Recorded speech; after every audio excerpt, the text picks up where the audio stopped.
నమస్తే, welcome to Leo. మనతో ఉన్నారు సీనియర్ జర్నలిస్ట్ కనకదుర్గ వడ్లమాని గారు. మేడం నమస్తే. నమస్తే అండి. మేడం, పవన్ కళ్యాణ్ పైన కేసు కాదు కదా, ఏది పెట్టకుండానే ఆ భయంతోనే దాదాపు ఏపీలో ఇప్పుడు డిప్యూటీ సీఎం అయిపోయారు. 100% స్ట్రైక్ రేట్ మనం చూస్తున్నాం.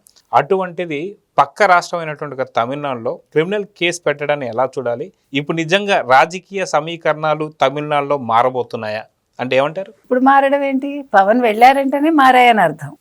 మీకు అర్థం కాలే? పవన్ అడుగు పెట్టారంటేనే మారాయని అర్థం. సో పవన్ వెళ్ళారు, అది కూడా దేనికి వెళ్ళారు? మురుగన్ మానాడుకి వెళ్ళారు. మధురై మురుగన్ మానాడులో పాల్గొన్నారు. పాల్గొంటే ఇప్పుడు ఏమండి, సత్యరాజు లాంటి వాళ్ళు బయటకు వచ్చి ఉలిక్కి పడ్డం ఎందుకు? మినిస్టర్స్ అందరూ వచ్చి బయటకు వచ్చి మాట్లాడటం ఎందుకు? ఇవాళ కేసు పెట్టడం ఎందుకు? ఇప్పుడు డిఎంకే ఎదుర్కోవాలి అంటే డిఎంకేకి భయం వేసిందా? పవన్ మహారాష్ట్ర వెళ్ళారు, రిజల్ట్స్ ఎలా వచ్చాయో చూసాము. ఇందాక మీరు అన్నారు 100% స్ట్రైక్ రేట్ అని. ఖచ్చితంగా 100% స్ట్రైక్ రేట్ ఎక్కడ ప్రపంచంలో చరిత్రలోనే లేదు. తెచ్చుకొచ్చారు ఆయన. సో అంటే పవన్ని హేళన చేసిన వాళ్ళందరూ ఎలా మట్టి కరిచారో మనం చూసాం. సో నెక్స్ట్ డిఎంకే మట్టి కరుస్తుంది, అంతే. అందులో సందేహం అక్కర్లా మీకు. ఇప్పుడు సనాతన ధర్మాన్ని కించపరిచిన ఉదయనిధి స్టాలిన్ ఏమయ్యాడు? కేసు పెట్టారు. మరి కేసును ఎందుకు తప్పించుకుంటున్నారు మీరు? ఇప్పుడు మనం ఒక మాట అన్నాక మాట మీద నిలబడే ధైర్యం ఎవరికైనా ఉండాలి. ఇప్పుడు నాకు హిందూ ధర్మం ఇష్టం లేదు అనుకుందాము, నేను కించపరిచాక దాని మీద నేను స్టిక్ ఆన్ అయి ఉండాలిగా. మళ్ళీ ఎందుకు మీరు కోర్టులకు వెళ్ళి మళ్ళా దాని నుంచి తప్పించుకోవాలని చూడటం ఎందుకు? ఇప్పుడు ఇక్కడ ఏం జరిగిందంటే ఆయన సనాతన ధర్మం గురించి ప్రస్తావించారు. ఆయన వెళ్ళడమే ఎలా వెళ్ళారు? ఆయన పంచె కట్టుకుని విభూతి పట్టా పెట్టుకుని ఒక సనాతనుడిలాగా వెళ్ళారు. మురుగన్ మానాడు కాబట్టి ఒక కోవెలకి వెళ్ళినట్టుగా వెళ్ళారు, ఒక గుడికి వెళ్ళినట్టు వెళ్ళారు. What's wrong in it? ఇప్పుడు తమిళనాడులో మీరు అందరూ ధోవతీలు ఎందుకు కట్టుకున్నారు? మరి డిఎంకే వాళ్ళందరూ ధోవతీలు కట్టుకోకూడదు, అది సంప్రదాయం కదా. హిందూ సంప్రదాయంలో ధోవతులు కట్టుకుంటాము, డిఎంకే వాళ్ళందరూ ధోవతులు కట్టుకుంటారు. కట్టుకోకూడదు. అప్పుడు మీరు ప్యాంట్లు వేసుకోవాలి, జీన్స్ వేసుకోవాలి, అవునా కాదా? ఆయన వేసుకున్నారు, నుదుటిన విభూతి పట్టా పెట్టుకున్నారు, వెళ్ళింది మురుగన్ మానాడు. మురుగన్ ఎంత శక్తివంతుడైన దేవుడో ఆయన చెప్పాడు. మీరు సనాతన ధర్మాన్ని తొక్కేయాలని చూస్తే ఊరుకోనన్నాడు. ఏం తప్పే ఉంది? మీరు స్కందషష్ఠి కవచం వినండి, మీకు మంచి మార్గం చూపిస్తాడు ఎవరు? స్కందుడు. ఆయన వల్ల మీకు ఒక మంచి ధైర్యం వస్తుంది, వీరత్వం వస్తుందని చెప్పారు. ఆయన ఏం తిట్టలేదే. మీరు సనాతన ధర్మాన్ని లేకపోతే హిందూ ధర్మాన్ని తిడుతున్నట్టే అరేబియా నుంచి వచ్చిన వేరే మతాన్ని కూడా అనే హక్కు, ఇది అనే ధైర్యం మీకుందా అని అడిగాడు ఆయన. అందులో తప్పేముంది? ఇప్పుడు మీరు హిందూ మతంలో పురాణాలు పట్టుకుని లేకపోతే ఇతిహాసాలు పట్టుకుని మీరు క్రిటిసైజ్ చేస్తారు కదా. అలా మీరు ఒక మేరీ మాతను అనగలరా? అలా మీరు ఒక ఇదేంటిది ఖురాన్కి సంబంధించి ఏదైనా మీరు వ్యాఖ్యలు చేయగలరా? నెగిటివ్ వ్యాఖ్యలు చేసి మర్నాడు మీరు బతకగలరా? ఎందుకు హిందుత్వాన్ని ఎందుకంటారు మీరు? అసలు హిందూ అనేది మతం కాదు. హిందుత్వ అనేది హిందూ ధర్మం, అది మతం కాదు. హిందూ ధర్మాన్ని మనం పాటిస్తున్నాం. ధర్మం అంటే ఏంటి? మంచి చెయ్యి చెడు చెయ్యకు అని చెప్పేది ఒక ధర్మం. నువ్వు ఇలా ఉండాలి, ఇలా మంచి మార్గంలో వెళ్ళాలి, ఇలా చెడు మార్గంలో వెళ్ళకు అని చెప్పేది. సో పవన్కి నచ్చింది ఆయన పాటిస్తున్నాడు, ఆయన చెప్పాడు. ఆయన అక్కడికి వచ్చి మాట్లాడితే మీరందరూ ఎందుకు ఉలిక్కి పడతారు? ఇక్కడ ఏంటి, పెరియార్ సిద్ధాంతాలతో నడిచే రాష్ట్రం మాది, మా ప్రజలు పెరియార్ సిద్ధాంతాలని పాటిస్తారు, మీరు ఇక్కడికి వచ్చి మత రాజకీయాలు చేయకండి అని చెప్తున్నాడు సత్యరాజు. ఆయన మత రాజకీయాలు ఎక్కడ చేశాడు? ఆయన ఓటేయమని అడిగాడా? మీరందరూ కూడా మురుగన్ని నమ్మండి, మురుగన్ని నమ్మిన వాళ్ళు ఓటేయండి అని ఆయన చెప్పలేదుగా. చెప్తే అప్పుడు సత్యరాజు ఉలిక్కి పడాలి. అసలు సత్యరాజు గారు మీరు ఎక్కడి నుంచి వచ్చారు? మీకు ఈరోజు ఇంత గుర్తింపు ఎలా వచ్చింది? ఒక కట్టప్ప వేస్తేనే కదా వచ్చింది బాహుబలిలో, తెలుగు వాళ్ళు మిమ్మల్ని ఆదరిస్తేనే కదా వచ్చింది. మరి మీరు మాట్లాడుతున్నారేంటి? పవన్ కళ్యాణ్ సినిమాలో ఇప్పుడు వీరమల్లులో కూడా ఉన్నట్టున్నారుగా సత్యరాజు గారు, హరిహర వీరమల్లులో. మరి హరిహర వీరమల్లు అనే పేరున్న సినిమాలో మీరు ఎందుకు యాక్ట్ చేశారు నేను అడుగుతున్నా. అవునా?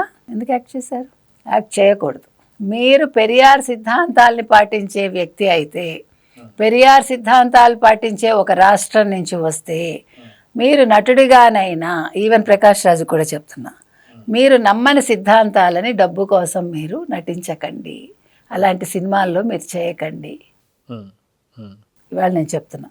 అంటే మీరు అడగచ్చు, ఎందుకండి అలా మాట్లాడుతున్నారు? Yes, I have a right. నువ్వు నా మతాన్ని కించపరుస్తూ, నా మతానికి సంబంధించిన పురాణాల్లో ఉండే క్యారెక్టర్స్ని మీరు కించపరుస్తూ, ఇతిహాసాల్లో ఉండే ఆ పాత్రలు మీరు కించపరుస్తూ, మీరు డబ్బుల కోసం మళ్ళా హిందూ మతానికి సంబంధించిన సినిమాల్లో ఎందుకు యాక్ట్ చేస్తారు? అసలు హిందూ మతాన్ని మీరు నమ్మరు, మరి మీరు సినిమాల్లో ఎందుకు మీరు బొట్లు పెట్టుకుని పంచెలు కట్టుకుని మళ్ళా పూజల్లో పాల్గొని చేయకండి, నటించకండి. మీకు డబ్బులు కాదు కదా ముఖ్యం, మీకు మీ సిద్ధాంతాలు ముఖ్యం అనుకున్నప్పుడు మీరు డబ్బులు లేకుండా బతకండి. సో మనిషి నటన వేరు జీవితం వేరు అనుకుంటే ఇలాగే ఉంటుంది. నమ్మిన సిద్ధాంతం కోసం ఏమైనా చేయగలగాలి. ఇవాళ పవన్ కళ్యాణ్ మీద ఒక లాయర్ కేసు పెట్టాడండి అన్నానగర్లో, మద్రాస్ అన్నానగర్లో, అంటే ఇప్పుడు చెన్నై అన్నానగర్ పోలీస్ స్టేషన్లో కేసు పెట్టాడు. పెట్టుకొని ఇవ్వండి. దీని మీద కొంతమంది ఏంటి, పవన్ కళ్యాణ్ గారు క్షమాపణ చెప్తారా, పవన్ కళ్యాణ్ గారు దీని మీద వివరణ ఇస్తారా? ఆయన ఎందుకు క్షమాపణ చెప్పాలి?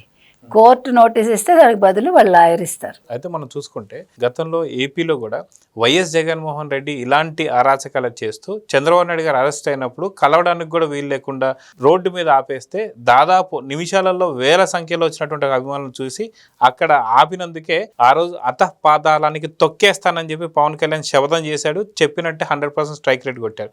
కానీ ఇక్కడ ఒక కేసు కూడా నమోదు కాకుండా, కానీ ఇప్పుడు క్రిమినల్ కేసు పెట్టినటువంటి ఒక తమిళనాడులో పవన్ కళ్యాణ్ ఏం చేయబోతున్నాడు? నిజంగా ఏదైతే స్టాలిన్ ప్రభుత్వాన్ని అధపాతాలను తొక్కేస్తాడా అంటే ఏమంటారు? ఖచ్చితంగా ప్రజలు నిర్ణయిస్తారు.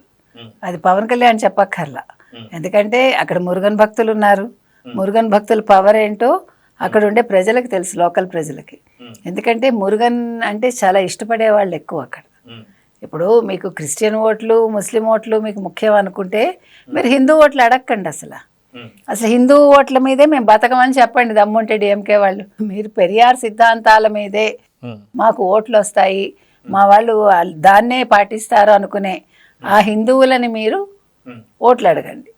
మామూలుగా హిందుత్వాన్ని నమ్ముకునే వాళ్ళు ఎవరు ఓట్లు మీరు అడగకండి. మీకు దమ్ముంటే నిజంగా మీరు నెగ్గుతారా నెగ్గరా చూద్దాం. కాబట్టి ఇక్కడ మతాన్ని తీసుకొచ్చింది. మీరు అన్న మాటలు చూస్తే సొంత ఇంట్లో వాళ్ళు కూడా ఓట్లు వేసే పరిస్థితి కాదనుకుంటే, ఎందుకంటే స్టాలిన్ భార్య కూడా పూజలు చేస్తుంటారని. మామూలుగా కాదు, ఆవిడ చాలా పరమ భక్తురాలు ఆవిడ. కాబట్టి నేను అనేది ఏంటంటే మీరు ముసుగులు వేసుకోకండి ఎవరు కూడా. మీ రాజకీయం వేరు, వ్యక్తిగత నమ్మకాలు వేరు. దీన్ని వీళ్ళు క్లబ్ చేస్తున్నారు ఎవరు, డిఎంకే వాళ్ళు. ఎందుకంటే దాన్ని తీసుకొచ్చి ఒక మతం అనే బూచిని తీసుకొచ్చి మీరు చూపించి మీరు ఓట్లు దండుకోవాలని చూస్తున్నారు. కానీ తప్పది. మీరు సిద్ధాంతాల పరంగా వెళ్ళండి అంతే. అనవసర విషయాల్లో మీరు కలగజేసుకోకండి. వాళ్ళు మానాడు పెట్టుకున్నారు, పెట్టుకొని ఇవ్వండి. ఓకే మీరు పెట్టుకున్నారా, మంచిది పెట్టుకోండి అనండి విశాల హృదయంతో. ఇక్కడ భావ ప్రకటన స్వేచ్ఛ ఉంది. అన్ని స్వేచ్ఛలు అందరి మనుషులకి ఉన్నాయి ప్రజాస్వామ్యంలో. కాబట్టి ఎవరికి నచ్చింది వాళ్ళు చేస్తారు. దాన్ని మీరు రెస్ట్రిక్ట్ చేయడానికి మీరు ఎవరు తిడితే తప్పు. ఇక్కడ ప్రశ్నించాడు తప్ప ఆయన తిట్టలేదు. ఇక్కడ పవన్ కళ్యాణ్ గారు ప్రశ్నించారు, దూషించలేదు. అది గమనించాలి మనం. దూషిస్తే తప్పు. ఆయన ఏ మతాన్ని కించపరచలేదు. కానీ మీరు హిందూ మతాన్ని సనాతన ధర్మాల్ని మీరు కించపరుస్తున్నారు. కానీ మీరు అరేబియా నుంచి వచ్చిన ఒక మతాన్ని మీరు అనగలరా అని అడిగిన దాంట్లో తప్పే ఉంది. ప్రశ్నించాడు. నేను ప్రశ్నిస్తా, మీరు ప్రశ్నిస్తారు. అందులో తప్పేమీ లేదు. కాబట్టి ఇవాళ పవన్ కళ్యాణ్ గారు మాటలు తీసుకుని ఒక అన్నామలే ఒక సభ పెడితే మీరందరూ ఉలిక్కిపడి, అంటే సనాతనులు లేదు హిందూ ధర్మాన్ని పాటించే వాళ్ళందరూ మనకి ఓటు వెయ్యరు అనే ఒక అవగాహనకి మీరు వచ్చి ఇవాళ మీరు భయపెట్టాలని ఒక కేసు పెడితే, ఒక క్రిమినల్ కేసు, దానివల్ల పవన్ కళ్యాణ్ గారికి వచ్చే నష్టం ఏమీ లేదు, అన్నామలైకి వచ్చే నష్టం ఏమీ లేదు. ఈసారి ఖచ్చితంగా ఆల్రెడీ అన్నామలై కొద్దో గొప్ప పర్సంటేజ్ తెచ్చారు అక్కడ బీజేపీ తరఫున. బీజేపీ మీ మాటల వల్ల ఇంకా బలం పుంజుకుంటుంది. ఈసారి ఎలాగ ఏఐడిఎంకేనే అక్కడ వస్తుంది ఖచ్చితంగా. కాబట్టి బీజేపీతో కలిసి కూటమి అనుకోండి, ఏఐడిఎంకే రేపొద్దున్న ప్రభుత్వాన్ని ఏర్పాటు చేస్తుంది అనడంలో ఎటువంటి సందేహం లేదు. సో చూద్దామని ఖచ్చితంగా క్రిమినల్ కేసు పడినటువంటి ఒక పవన్ కళ్యాణ్ గారు ఖచ్చితంగా స్టాలిన్ ప్రభుత్వాన్ని మాత్రం అతపాతాలను తొక్కేస్తా అని చెప్పి అంటున్నారు. సో చూద్దాం జరగబోతుంది. నమస్తే. నమస్తే. Please subscribe to Leo news for more videos.